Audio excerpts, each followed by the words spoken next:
Alright, welcome back to another video. Today I decided that I would talk a little bit about the Line 6 HX Stomp. There's so much built into this pedal that makes it really powerful. It is a little bit expensive. I think at the moment you can buy it for $829 off Amazon. Pretty much the used market is hovering around $700 to $750. This is Canadian, by the way, so US is a little bit cheaper. But yeah, pretty much by the end of this video, I'm going to let you know whether I think it's worth the money, whether I would buy it again, or whether it's worth looking into something different, but let's dive into that. Okay, so before I show you how I've got it set up with my pedal board, the way I'm running it, let's talk about a few of the features and the reasons why I bought it. I bought this because I do play guitar at church mainly. I'm lucky enough that a lot of the time I don't have restrictions on being able to use an amplifier. I typically would use my Deluxe Reverb as often as I can, but I did want something that would give me the option to have a decent amp sim that I would be able to use, but I didn't want to spend all the money on a Kemper. I didn't want to move fully to Kemper. Not that I have any issues with Kemper, I know so many people love them, but I just wasn't ready to take that step. I didn't want to spend all that money, and I really wanted to hang on to my tube amp, as well as being able to dive a little bit into the digital world. So my main purpose for buying the HX Stomp was to use a lot of those amp sims that they have inside. Another big selling factor for me was that you can use it as an interface. Through the USB, you can plug it straight into whatever you're recording with. So I use a iPad Pro for everything, so I can plug that straight into my iPad Pro and record straight into GarageBand or Cubase, whatever I'm using. I loved that I could not only use it on my pedal board, but it made way more sense for me like recording demos at home, rather than trying to mic up my amp and turn it up loud enough so I liked it. I had something pretty consistent. Another big selling point for me with this was you're actually able to run a hybrid with the HX Stomp. So I can run amp sims out of this, but I can also run my amplifier out of this simultaneously. So I could send the sound guy 2 digital amps off the HX Stomp, and I could also use my tube amp and he could have that as well. But like I said, typically I do prefer just to use my tube amp, but I do like having the option to have things if something fails. I'm actually really impressed by the way the pedal reacts to my playing, the way it takes drives. I use a lot of effects on my pedal board, so I was really curious to see kind of how the HX Stomp would react to different gain stages, like reverbs, things coming into it, and then the way it simulates it through the amps. I've got it set up pretty much the way I've been using it since I've got it. I use the AC30 Fawn simulator, and I also use the Matchless JMP simulator, and then both of those are just running through IRs, but pretty much I just have them hard panned left and right, so I'm running stereo. If I just want to take my left channel to the sound desk, it's just going to be the Vox. If I take the right channel, it's going to be the Matchless. So I can kind of pick and choose that as well. I haven't really dived too much into other amps. The Deluxe Reverb is actually really good on there too. So I have my first switch set up to control whether my AC30 is on or not. Second is the Matchless, whether that's on or not. And the third, I just have the Glitz Reverb set in there, and it's controlled, I'll show you on my pedal board, but it's controlled by my DVP4 as just a, like, it can be a really light reverb at the end of my chain, or it's a really obnoxious reverb, depending what kind of sound I'm going for. But yeah, so I'm pretty much using it just for amp simulation. Lots of people will use it for everything. You get 6 assignable blocks on the HX Stomp currently. They did announce that they're releasing an update where you get 8 usable blocks. I'm not sure what that's going to look like with kind of the DSP processing. I will be honest, there's times where I will max out DSP I'm using, and I'm not using a lot of DSP. Pretty much I can get away with using 2 amps and 2 IRs and a reverb, and then I can't add anything else. So that will all depend on, like, if you don't use IRs and you just if you just use an amp and a cab in the same simulation, that's going to take up less space. So it all depends what you're using it for. It really does work for me because that's kind of what I'm using it for. I just want it to be amp sims, so I have a digital option if I want it, and it just gives me a bit of peace of mind if anything was to go with my tube amp. I have a sound that I can refer to that I'm pretty happy with for the most part. But yeah, let's take a dive into my pedal board, how I'm using it, and then I'll just play some things so you guys can kind of hear how it reacts to my gain stages, and we'll see what we think. Alright, let's see what we're working with. I'm playing through my Gretsch 6120 Chet Atkins. So let's see what our clean sound is like here.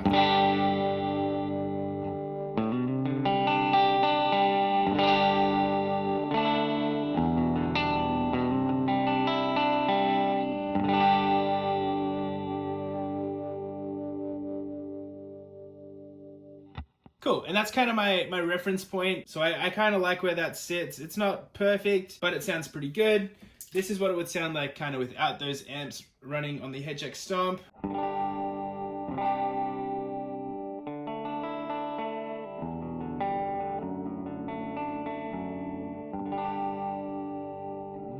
So as you can hear, that's pretty lifeless. Now you guys are just gonna hear the Vox.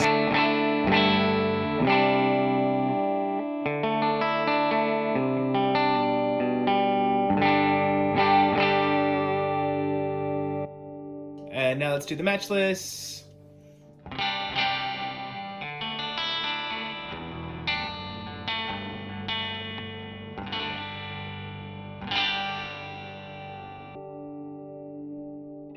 Now let's go back to both of them together. And then let's just play through, I'm gonna play through something that is pretty similar to what I would use normally.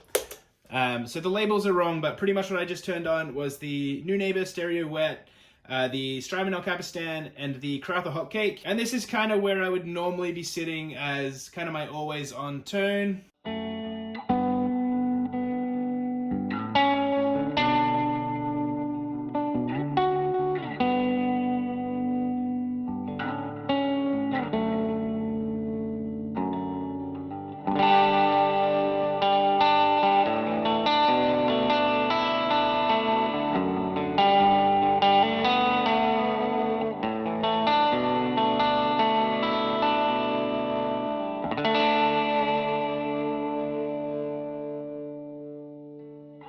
So that's kind of like typically a pretty standard sound for me. I just added on the Nova delay, so let's see how that's kind of sounding for me.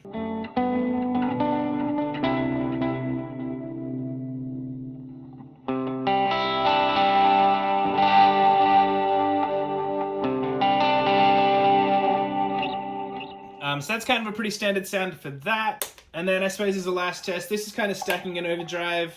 Adding the Root 808, which is just a TS 808 clone.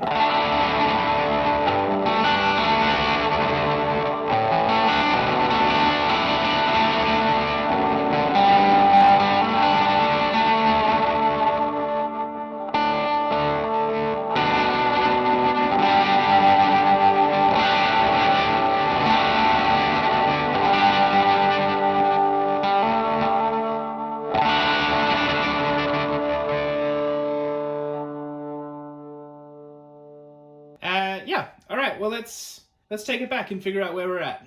All right, let me give you guys some closing thoughts about the HX Stomp. I do really like it. I think it surpassed my expectations of what digital amps could sound like, and the fact that it is in this form factor and can fit on my pedal board really sold it to me. $830 is a lot of money considering like what other equipment you could buy with that, but really for what you get inside this pedal, it's a pretty fair price. If you were looking for a solution where you could run digital amps off your pedal board, but in hybrid, then I think this is a really good option.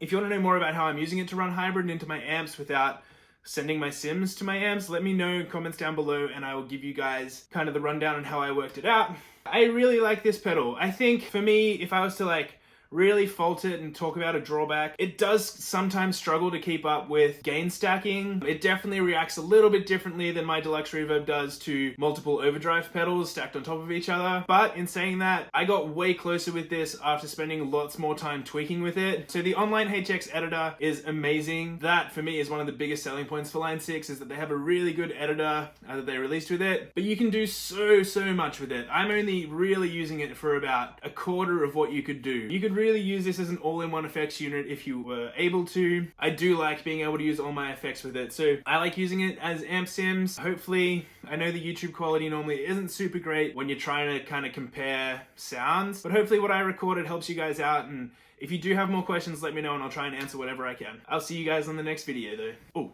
Oh, please, if you find me slightly entertaining, if you think any of this content is bearable, if you even got to the end, if you got this far to hear me say this, would you please like the video or dislike or subscribe, leave a comment, do anything. It's just really good for me to see people engaging with the video. So if you like the video, if you like what I'm putting out there, please subscribe. Give me a thumbs up or thumbs down depending on what you thought, and let me know in the comments what you think I can do better. Thanks guys.